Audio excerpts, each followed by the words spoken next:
is very interesting. Yeah, it makes things bigger. Right, the thing. Okay, so if you've just stumbled on this video, you may not know, but I'm Scotty, and I'm taking an online creative engineering course from Mark Rober, the YouTuber. Yes, that Mark Rober, the glitter bomb and squirrel obstacle course guy. Can we play that footage? Is that a thing we can do?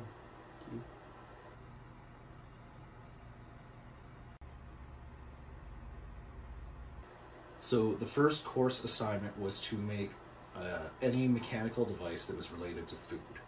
So I tried to think of problems that I had in the kitchen, either with eating, serving, preparing food.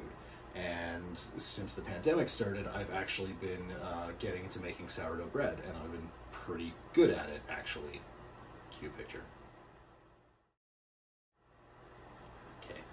One of the things I've been having trouble with is making sure that I don't let my starter over-rise before I make a loaf of bread. If you haven't made sourdough before, you don't know, that's cool, most people haven't. I don't have a jar. Dang it! I forgot the jar. Hang on a second.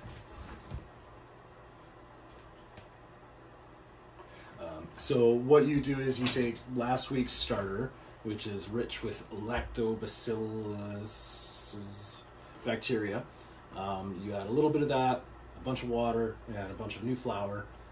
Wait for the lactobacilluses to do their thing, and you know that it's ready to go when it doubles in size, because they produce a lot of carbon dioxide gas. If you don't let it go enough, it's not active enough to make the bread rise. If you let it go too far, it's too active, it starts to destroy the gluten bonds, and you get a floppy loaf of bread. So I just wanted something that would tell me from any part in the house that it was done rising. I went through a few different iterations, a few ideas. My first idea didn't even pan out at all, was to have two metal contacts coming down into the jar, and when the sourdough rose, would cross that, and that would make a complete circuit. But sourdough actually is very resistive to electricity, so that was out right away. The idea I had that I didn't think would work, but actually worked great, was to have a plunger, and this is my prototype plunger, that would just sort of hang there, and when the sourdough rose to a certain point, it would come up, and there'd be a wire attached to that. It would cross a contact. I further enhanced that because I wanted this to be able to be easily removable. I didn't want the wire attached to it. I wanted it to be removable so I could clean it easily. My next iteration was this, which, as it rose up, would close these two contacts. Whoops, you're not on. And make a nice, satisfying buzz that would let me know when my starter had risen. So cue that footage.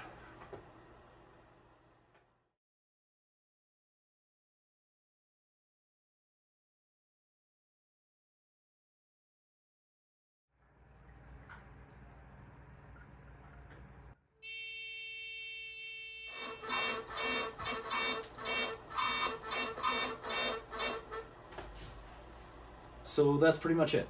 My prototyping phase is done.